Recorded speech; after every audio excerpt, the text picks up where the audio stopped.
the last log of the forest ranger, before vanishing in the Appalachians. Macabre stories. Before we dive into the story, I'd love to know, where are you watching from right now? Texas, California, Australia? Drop it in the comments below, now. Take a deep breath. What happened to the forest ranger in 1931? In the Appalachians? Will chill you to the bone. The Appalachian Mountains stretched like an ancient scar across the eastern United States, their ridges cloaked in a perpetual haze that blurred the line between earth and sky. In the fall of 1931, as the Great Depression gripped the nation in its iron fist, these mountains were more than wilderness. They were a refuge for the desperate and the forgotten. Coal miners out of work wandered into the trees seeking scrap timber or wild game. Moonshiners distilled whiskey in hidden hollows, evading federal agents. And sometimes people simply vanished, their names whispered in the dying towns below before fading into legend. Thomas Hale knew this world intimately.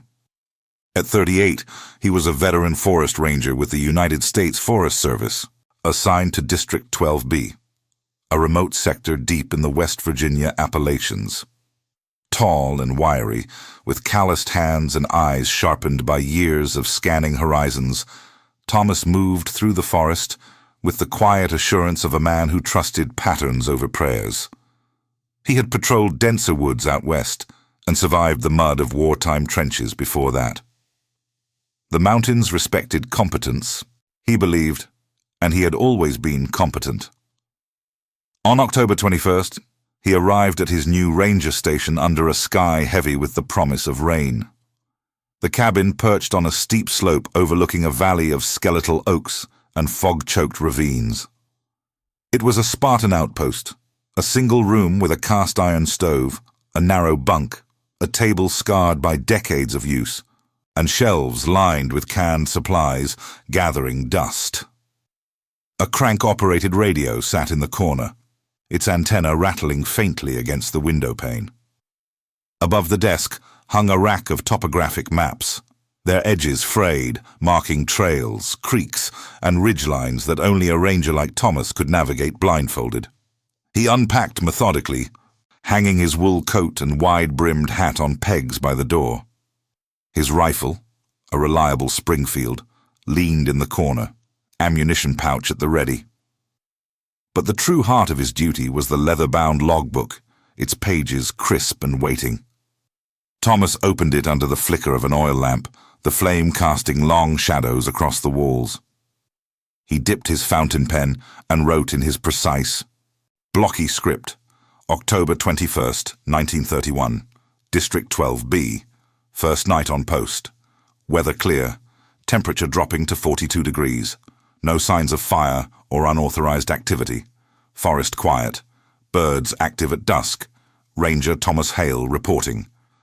He closed the book with a snap, the sound echoing in the stillness. Outside, the wind sighed through the pines, carrying the faint, earthy scent of impending frost. Thomas lit the stove, boiled water for coffee, and ate a simple meal of beans and hardtack. Sleep came easily that first night, the rhythm of the forest lulling him like an old friend. The next morning dawned grey and damp, the air thick with mist that clung to the underbrush like smoke.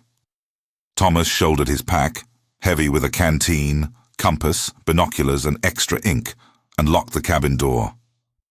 His boots crunched on frost-rimed leaves as he descended the narrow path into the Timberline. District 12B spanned over 20 acres of rugged terrain, steep hollers, boulder-strewn streams, and plateaus where the trees grew so dense, sunlight barely pierced the canopy. He followed his planned route south along Hale's Creek, named not for him, but for some long-dead settler. 3 miles in, he paused to check for signs of poachers, fresh snares, bloodied earth, or gut piles. Nothing. 5 miles brought him to an abandoned logging road, overgrown with ferns and briars. 7 miles up, he crested South Ridge, where the valley sprawled below like a crumpled map. Coal-capped smokestacks pierced the haze, thin plumes rising from shanties where families scraped by on relief rations. Thomas knelt by a stream to refill his canteen, the water icy against his fingers. As he straightened, a peculiar silence fell.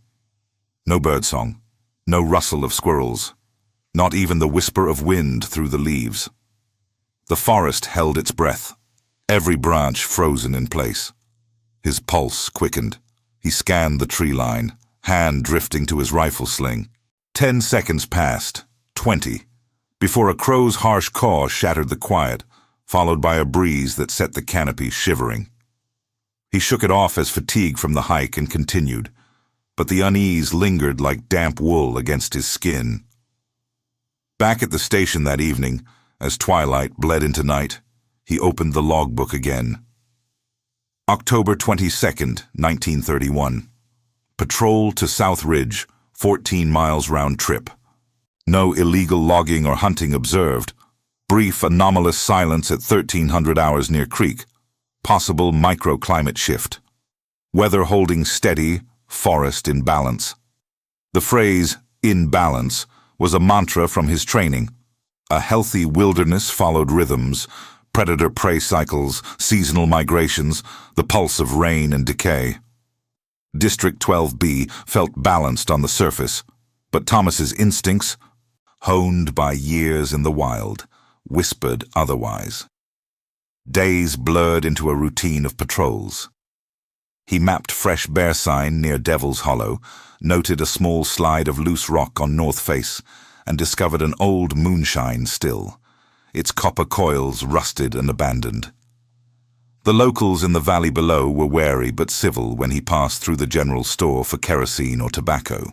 They were hollow-cheeked folk, their accents thick with mountain twang, eyes shadowed by hunger and hard winters. On the fourth day, October 25th, the anomaly repeated during a routine check near Raven's Ravine. Thomas halted to study a cluster of animal tracks, deer by the split hooves, when the silence descended again. Sharper this time, absolute. His breath sounded thunderous in his ears. He turned slowly, calling out, "Who's there? Forest Service, show yourself!" The words hung unanswered. Then, from the depths of the fog-shrouded trees ahead, a voice pierced the void. "Thomas!"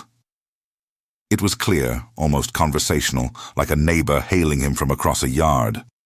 Yet it warped unnaturally, echoing off unseen rocks, seeming to emanate from multiple directions at once. Thomas's heart hammered. He unslung his rifle, chambering around with a metallic click. "Identify yourself. This is a restricted patrol." Silence stretched, taut as a bowstring. Then a single branch snapped to his right, deliberate, not the random crack of falling debris.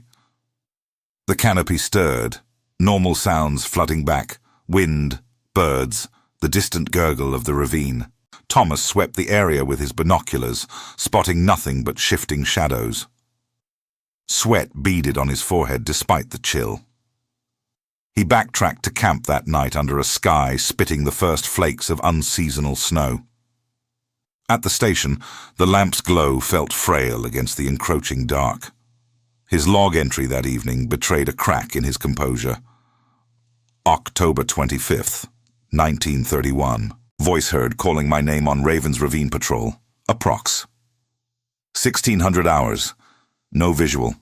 Terrain echo likely, but directionality inconsistent. Radio check, static interference. Will report to District HQ. Sleep evaded him. Around midnight, as embers glowed in the stove, 3 deliberate knocks thudded against the east cabin wall. Slow, spaced evenly. Knock, knock, knock. Thomas bolted upright, pulse racing, the sound repeated after a pause, precise as a telegraph. He grabbed his flashlight and shotgun, yanking the door open to a blast of frigid air. The porch was empty, the clearing moonlit and still. Circling the cabin, he found no footprints in the soft earth, no scratches on the weathered siding, only the wind moaning through the pines. "Damn animals," he muttered, though no bear or raccoon knocked with such rhythm. Back inside, the lamp flickered erratically before steadying. He wrote by its wavering light. Knocking on east wall, 2345-2355 hours. Perimeter search negative. Possible expanding timber or wildlife. Inspect tomorrow. The pattern persisted.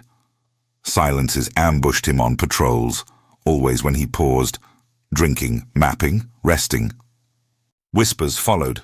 His name, faint laughter, fragments of speech too garbled to pass.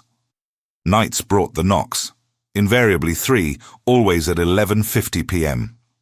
He hammered nails into the wall, tested for rot, even slept outside one night with a fire blazing. Nothing explained it. By October 29th, isolation gnawed at him. The valley town offered scant relief. At the general store, amid shelves of dwindling canned goods, the proprietor, a gaunt woman named Mrs. Caldwell, eyed his badge. District 12B, eh? That side of the ridge ain't kind to newcomers. Thomas forced a chuckle. Seen worse. What's the local talk? Her face tightened. Talks about lights in the trees after dark. Look like lanterns, sound like kin calling. Don't chase 'em, Ranger. Mountain don't give back what it takes. A lanky customer by the tobacco tins grunted agreement. Heard your knocks yet? 3 raps, like it's polite. Then the whispers start. Thomas's stomach twisted. Superstition. I've logged it all. Echoes. Wind. Mrs. Caldwell slid him his change and a small wooden cross necklace. Take this. Ain't about your logbook. It's about respecting what's older than these hills. He pocketed it without argument, the weight unfamiliar against his chest. October 31st brought early snow, blanketing the ridges in white. Thomas patrolled higher, the cold seeping through his coat. From a ridge crest, the valley looked vulnerable, smoke curling from chimneys like dying breaths. Back at the station, he wrote his most candid entry yet. October 31st, 1931. Snowfall anomalous for season. Knocking persists nightly. Silences during patrols now accompanied by auditory anomalies, name-called indistinct voices. Locals reference lights and mountain claims. Radio fully static. Forest feels watchful, heavy, as if waiting for me to air. Balance disrupted. He underlined watchful twice, the ink blotting slightly. Outside, snow swirled, erasing the world. At 11:50 p.m., the knocks resumed, 3 measured thuds. Thomas lay rigid, not rising this time. In the pause between, a whisper slithered through the cracks. Thomas. Close, intimate, as if breathed beside his ear. The forest was no longer just watching. It was speaking. Thomas Hale stared at the logbook page, the ink of watchful still glistening wet under the oil lamp's feeble glow. Outside his cabin, the October snow had thickened into a relentless curtain, muffling the world and turning District 12B into an island of isolation. The Great Depression had emptied the Appalachian valleys below, but up here the forest felt fuller than ever, crowded with unseen eyes. At 38, Thomas prided himself on his rationality, but rationality frayed against nights of precise knocks and daytime silences that pressed against his skull like thumbs. He resolved to push deeper. On November 1st, he packed for an extended patrol. Extra socks, frozen stiff, a bedroll, 3 days' rations of jerky and cornmeal, and the logbook wrapped in oilcloth. The air bit with early winter chill as he locked the station door, rifle slung across his back. His route veered east toward the Timberline where the hardwoods thinned into stunted spruce and the ground grew rocky, unforgiving. This was moonshiner territory. Hidden stills tucked in damp hollows, copper coils steaming illegal whiskey for desperate coal towns. 2 miles in, near Blackthorn Hollow, the silence struck again. Thomas froze mid-step, canteen halfway to his lips. Birdsong vanished. Wind died. Even the crunch of his boots seemed swallowed. He lowered the canteen slowly, breath clouding in the still air. 30 seconds crawled by. before a distant raven's croak revived the woods. But as normalcy returned, he spotted it, a fresh carving on a nearby hemlock trunk, a circle bisected by jagged lines radiating outward, like roots clawing upward or veins pulsing from a hidden heart. He traced the grooves with gloved fingers. Sap oozed, sticky and warm despite the cold. No axe marks. The cuts were deliberate, made with a blade honed sharper than any logger's tool. Thomas sketched it roughly in his logbook margin, symbol near hollow. Fresh. Not Cherokee, not settler graffiti. Investigate origin. Deeper into the patrol, he skirted the edges of decaying Appalachian settlements, ghost camps where the Depression had shuttered mines, leaving rusted tipples and collapsed shacks. At Widow's Bend, a cluster of tarp-covered hovels clung to the hillside. Smoke trickled from a central fire pit where gaunt families huddled. Children with hollow cheeks watched him approach, their eyes wide and unblinking. Thomas nodded curtly, scanning for poacher signs amid the poverty. An old man rose from the fire, his face a map of wrinkles under a wool cap. "Ranger," he rasped, spitting tobacco juice into the dirt. "You're out far. That ridge behind you. Best turn back 'fore dark." Thomas kept his tone even. "Checking for stills. Seen any lights or strangers?" The man glanced at the tree line as if the trees had ears. "Lights? Aye. Flicker like fireflies, but cold. Call your name, they do. Follow one. Lose yourself." His voice dropped. "Mountains got mouths now. Hungry ones." Thomas felt the familiar prickle along his neck. Superstition won't stop lawbreakers. You see real folks, you report. The old man chuckled. A wet, hollow sound. "Real folks don't whisper like that. And they don't leave marks." He tapped his forearm, mimicking the symbol Thomas had found. Back on the trail, unease coiled tighter. By dusk, he camped in a shallow draw, tent pegged against rising wind. Firelight danced on the logbook as he wrote, November 1st, symbol confirmed at Blackthorn. Locals reference mouths and lights, consistent with prior whispers. Weather deteriorating, snow accumulation 2 inches, radio static only. Sleep came fitfully. Around 2 a.m., footsteps circled his tent, heavy, plodding, pausing every few yards. Thomas gripped his rifle, heart thudding. The steps dragged deliberately, as if testing the perimeter, then faded into the night. Dawn revealed impressions in the snow, wide, splayed prints, too large for bear, lacking claw marks. He measured one, 18 inches long, deep as if weighted by something immense. November 2nd brought him to the general store in Grittville, the nearest semblance of civilization. A sagging wooden building stocked with faded canned peaches and bolt tobacco. Mrs. Caldwell, the proprietor from his prior visit, looked up from mending socks. Her eyes narrowed at his mud-caked boots. "Back so soon, Ranger? That side wearing on you?" "Need lamp oil and matches," Thomas said, placing coins on the counter. "Heard more about those lights?" She poured the oil slowly, voice low. "My boy saw him once, 'fore the pneumonia took him. Lantern glow, calling his name sweet as honey. Followed, got lost 3 days. Came back babbling about trees moving, voices in the roots." She pushed a small bundle across, extra candles unasked. "Don't let it fool you into chasing." A burly miner at the potbelly stove grunted. "Knocks too, eh? 3 raps, polite-like." Then the heavy steps. "My pa said it's the old ones wakin', what the Cherokee buried deep when settlers came." Thomas pocketed the supplies.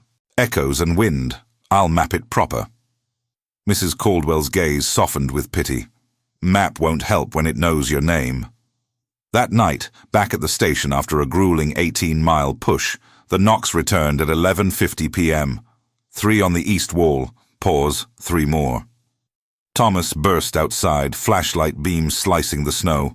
No tracks. But on the cabin siding, fresh. The symbol, carved inches deep, sap bleeding like blood. His log entry shook. November 2nd, symbol on station wall. Footsteps confirmed, no animal match. Locals consistent, lights, knocks, whispers, pattern emerging. Forest responding to presence. Will extend patrol tomorrow, follow symbols inland. He lay awake, the wooden cross necklace clutched in his fist. The whispers started then, not from outside, but filtering through the floorboards, faint and layered. Thomas. Stay. Home. The stove embers popped. Outside, branches creaked without wind. On November 3rd, Thomas traced the symbols eastward, each carving larger, more intricate. The forest thickened, paths vanishing under root tangles. Silences lengthened, whispers grew bolder, mimicking Mrs. Caldwell's voice. Don't chase. He pressed on, sweat freezing on his brow. By noon, hunger gnawed, but he rationed sparingly. The air turned metallic, heavy with unspoken threat.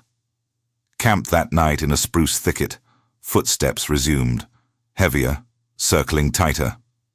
Rifle ready, Thomas whispered into the logbook by headlamp. Symbols lead deeper, whispers personalized now, isolation compounding. If this reaches district, follow carvings. They mark territory, not warnings, claims.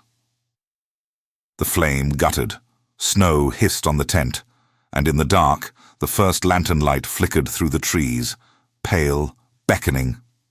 Dawn on November 4th broke blood red over the Appalachians, painting the snow in crimson streaks that melted into mud. Thomas Hale broke camp with mechanical precision, his body aching from cold and sleepless miles. The symbols pulled him onward, 5 now found, each a half-mile farther into District 12B's unmapped heart. At 38, exhaustion carved lines into his weathered face, but duty and defiance drove him. The forest had claimed others. He would map its secrets or die trying. He descended into a fog-choked ravine, boots slipping on icy ledges. The symbols multiplied, on boulders, trunks, even a frozen stream bed where ice bore the jagged circle like a scar. Fresh cuts predominated, bark peeled back pink and raw. Thomas sketched furiously, noting patterns. The lines always pointed inward, toward a compass bearing of 47 degrees northeast. His logbook swelled, pages crammed with diagrams and frantic notes. Symbol density increasing. No tool marks. Organic? Sap trails mimic blood flow. Whispers at 0800. Turn back, Thomas. Voice male, unfamiliar. By midday, the landscape warped subtly. Familiar oaks twisted into spruce groves he didn't recall. Trails he'd logged years prior bent at odd angles, landmarks shifting like fever dreams. The air thickened, oxygen scarce, carrying a faint rot, decay older than fallen leaves. Birds fled the canopy, squirrels vanished. Silence became default, broken only by his labored breaths. Thomas paused at a trickling spring, gulping metallic water. The quiet deepened, oppressive.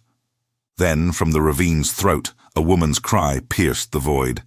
"Help me, please, God, help!" Raw, desperate, echoing off sheer walls. Thomas's blood ran cold. Distress protocol screamed action. Locate. Assess. Extract. But instinct rooted him. The voice warped mid-sob, too resonant, layering as if multiple throats wept in unison. He shouted back, "Ma'am! Forest Service! Where are you injured?" Rifle raised, he edged forward, fog swirling. The crying swelled, now laced with urgency. "Thomas, hurry, it's coming!" His name again. Impossible. No one knew his route. Heart pounding. He advanced 50 yards, then halted. The voice shifted, laughter now, girlish and unhinged, bubbling from the rocks. Too late. Too late. It faded into giggles, then silence. Thomas backtracked, sweat slicking his wool. No footprints marred the snow, no blood, no clothing snag. Hallucination. The log demanded truth, 1400 hours. Female distress call in ravine. Voice used name. Turn to laughter. No source located. Hypothermia onset. Night fell early. A moonless void. He camped in the ravine's lee. Tent guyed against gusts. Fire refused to catch. Wet wood hissing defiance. Headlamp on, he wrote. Landmarks inconsistent. Possible disorientation. Symbols now on ground formations. Whispers evolving. Emotional manipulation. Resolve intact. Sleep teased. Then footsteps returned. Slow circles, pausing at his zipper. Heavy drags like bound limbs. Dawn revealed the truth. Prints encircled the tent. 20 feet diameter. Splayed toes deep set. Amid them, a new symbol scratched in frozen dirt. Perfect, encircling his sight. Thomas's hands shook as he packed. The ravine narrowed ahead, funneling to an unmarked game trail veering northeast. The symbol's vector. His compass spun erratically. Stars last night had wheeled wrong.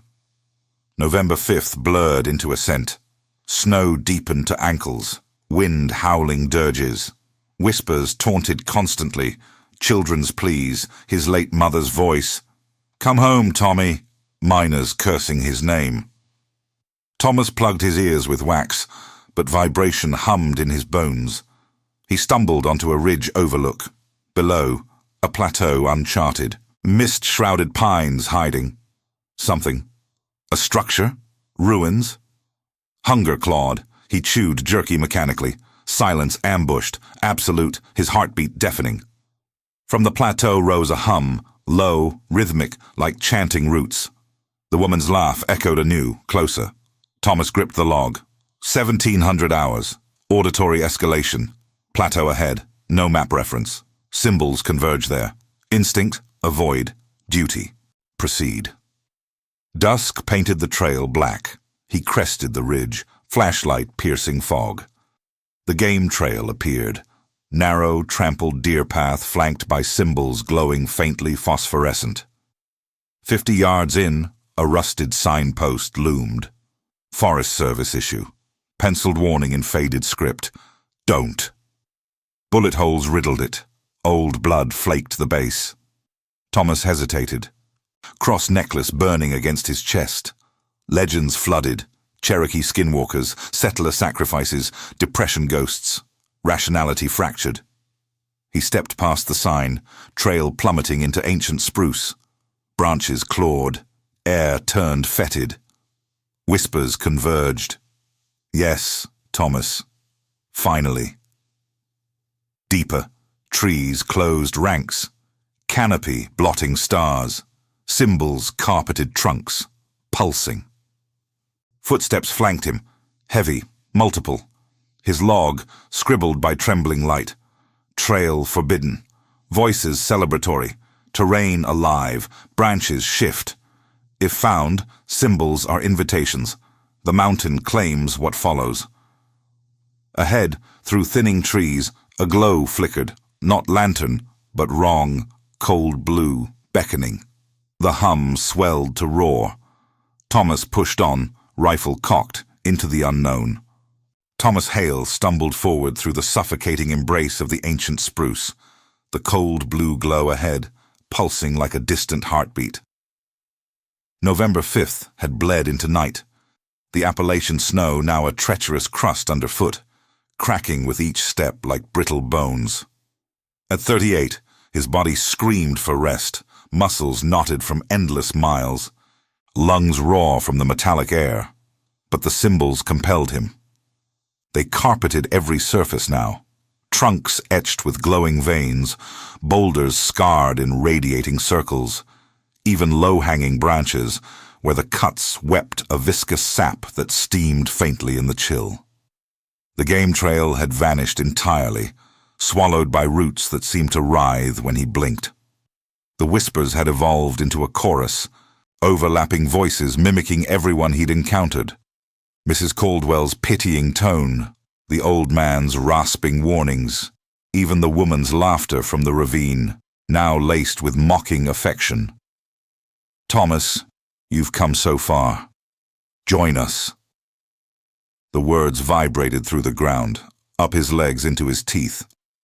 He clutched the logbook like a talisman, its leather slick with sweat and meltwater, scribbling by the erratic beam of his headlamp.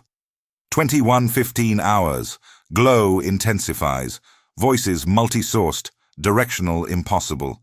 Terrain non-Euclidean. Distances contracting. Symbols bioluminescent. Not natural. The forest tightened, branches interlacing overhead into a fractured dome that blotted all starlight. The air grew fetid, thick with the stench of wet earth and something older, charred meat, ritual smoke, decay preserved in peat. Thomas's flashlight caught glimpses of anomalies. A deer's skeleton picked clean but upright, antlers woven into a nearby symbol, pine cones arranged in perfect circles, centers hollowed as if burned from within. His compass needle whipped wildly, settling only on the forbidden northeast bearing. After what felt like hours, but his battered watch read just 45 minutes, he pushed through a final thicket and emerged. The clearing hit him like a physical blow. It was perfectly circular, 50 yards across, ringed by spruce trees leaning inward at unnatural angles, every trunk dominated by the symbol. Massive now, 10 feet tall, pulsing with that same cold blue light. The ground at the center was blackened, scorched earth cracked like dried blood, devoid of snow or vegetation. Scattered along the perimeter stood rotting wooden posts, 8 in total, each 8 feet high with rusted iron chains dangling from iron rings. Chains thick as wrists, links encrusted with lichen and flecks of bone. This was no natural glade. It reeked of purpose, ancient and profane. Thomas froze at the edge, rifle raised, breath ragged.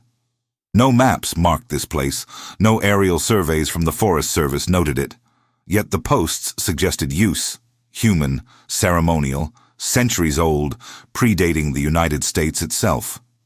Cherokee, Melungeon, or something the mountains had claimed before names were given.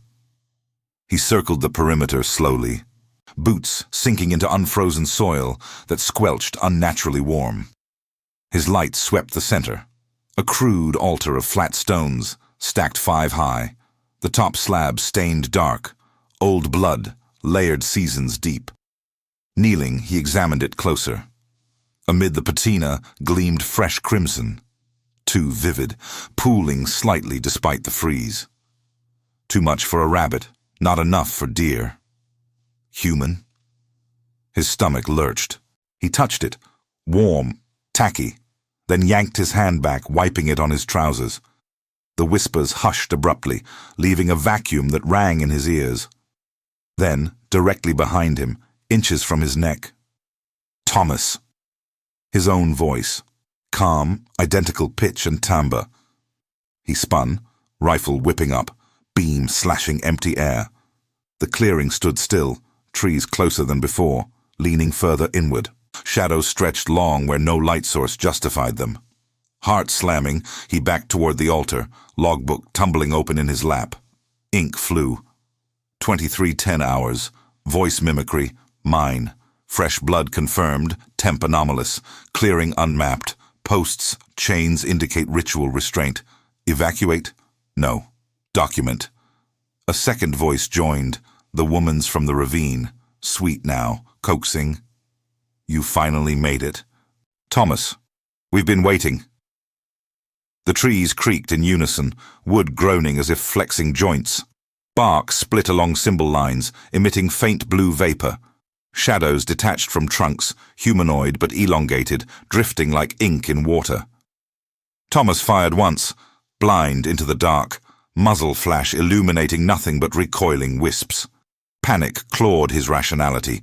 He scrambled to his feet, circling the altar for exit. The perimeter had shrunk, trees encroaching, posts tilting inward. The chains rattled softly, unbidden. Whispers swelled to a murmur, names of lost miners, depression vagrants, rangers before him. Join, stay, claim. The ground trembled, soil parting in vein like fissures radiating from the altar. Thomas fled toward a gap, but roots snaked up, tripping him into the black earth. He rose, sputtering, logbook clutched, pages splaying. Headlamp flickering, he scrawled, "Perimeter contracting, entities manifesting, shadow forms, altar active, trees mobile, blood source." Movement behind him. Heavy, wet drags, his voice again closer. "Look." He turned. From the altar's base, a shape emerged. Indistinct, towering, stitched from roots and shadow, eyes twin blue glows. Chains clinked invitingly. The whispers unified. "Yours now." The logbook slipped from numb fingers, falling open on unfinished ink. "Can't. Trees are. They're watching. Something is coming out of..." The headlamp died. Darkness absolute.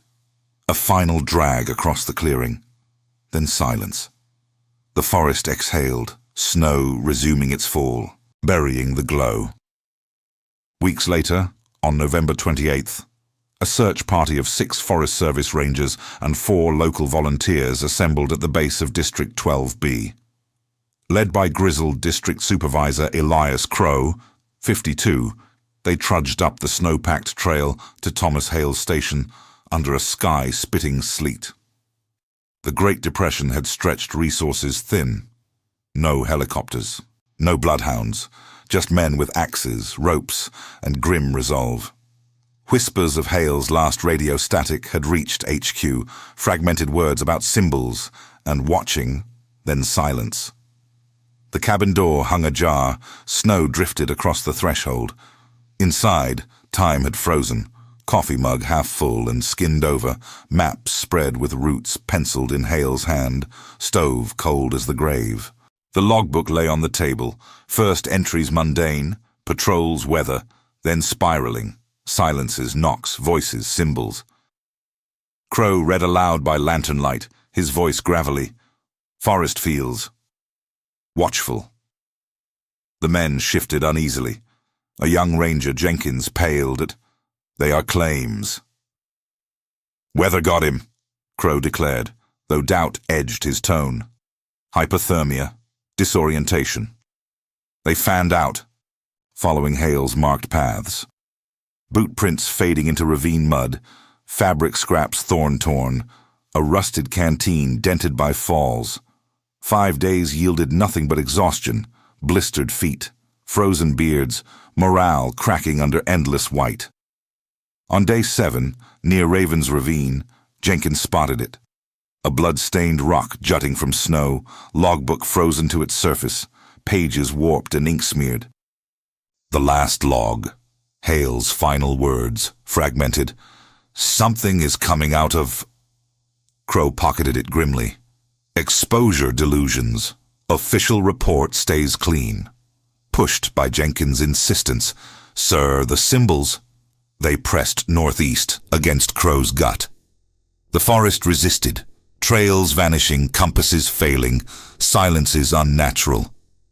Whispers plagued them, faint calls of help, mimicking Jenkins's sister. Crow barked orders, but eyes darted to shadows. They stumbled into the clearing on December 5th, daylight revealing horror muted. Circular, trees leaning with massive symbols scarred deep, now dormant, sap-crusted black. The altar stones stood defiant, top slab flaked with dried blood, chains on posts dangling like forgotten nooses, no body, no gear, just wrongness.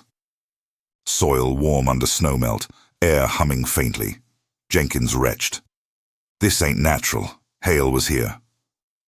An older local, Harlan, a coal miner with moonshine-scarred hands, crossed himself. Old ones claiming ground. Cherokee sealed it. Settlers woke it. Depression hunger fed it fresh. Crow ordered photos, crude flashbulbs popping, then retreat. "Burn it," Jenkins pleaded. "No," Crow snapped. Evidence. But privately, he carved a warning on the Forbidden Trail sign. Restricted, no patrol. HQ's report. Ranger Thomas Hale, missing presumed deceased, extreme weather, possible accident. The log archived, Disturbing pages excised. District 12B redrawn. Restricted, unpatrolled. New rangers briefed vaguely. Bad ridge. Turn back at dusk. Decades later, the legend endures. Hikers report lantern lights, knocks echoing 3 times. Hunters hear Thomas in the wind. 2026 surveys avoid the sector. Drones glitch over the clearing. Locals whisper, the Appalachians claim what enters uninvited. The log's last full line haunts. They are not warnings, they are claims. If the mountain takes, does it ever release?